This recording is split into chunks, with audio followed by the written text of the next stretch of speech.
Horror story number 2 while driving in Panama. So I'm here with my Costa Rican truck. So it's not a Panamanian truck under my tourist permit.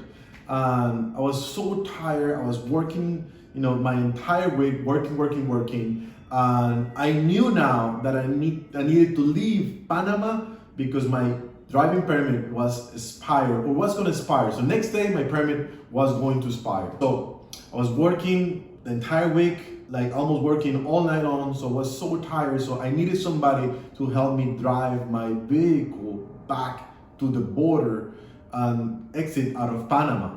So I was doing this border run, but for the Panamanian side to the Costa Rican side in order to renew the permit, right? This is the easiest way I find out to do it. So I contact one of my friends. He was from another country as well. He was an expat. And I asked him, hey, would you drive for me? Let's go to the border. I'm so tired. Can you drive it? Can you drive my truck? And he helped me. He agreed to drive my truck, come with me. And guess what? I did not know he was not legally in Panama. So when I went to Bugava.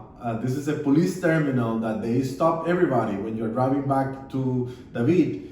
Before you get to David, an hour and a half before you get to Bugava, this big police terminal. So they stop me, they stop the truck, they ask us for our passport.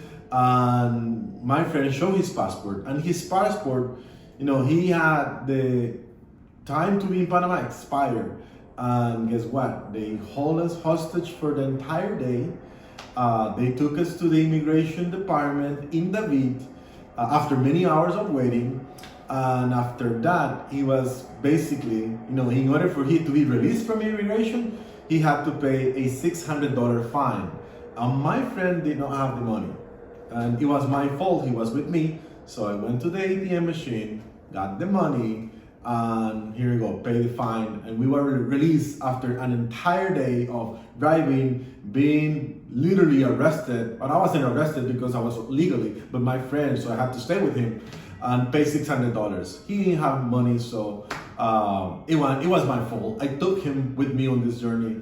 So that's like horror story number 2. But after that, since we were so close to the border with Costa Rica, I told him, why don't we just go to the border with Costa Rica and renew your stamp? Just do another like border run and then you'll be okay. And so we did that. We went to the border. So the beat from the border with Costa Rica is only about 45 minutes to an hour. So we went to the border once he was released. We went to the border, exit out of Panama, and then we were entering back to Panama. So exit out of Panama, stamp in the Costa Rica side, and then we just return, trying to get back into Panama. Of course, I did have no issues, stamp in, stamp out. And in his particular case, the Panama immigration department did not allow him to enter into Panama. So he was stuck in Costa Rica. It was not his country, so he didn't know where to go. I needed to come back to Panama City. So he was stuck, so basically we ended up paying a night of hotel. We ended up staying literally a weekend trying to figure out what to do. So it's important to have your immigration process in place. Do not let anything expire.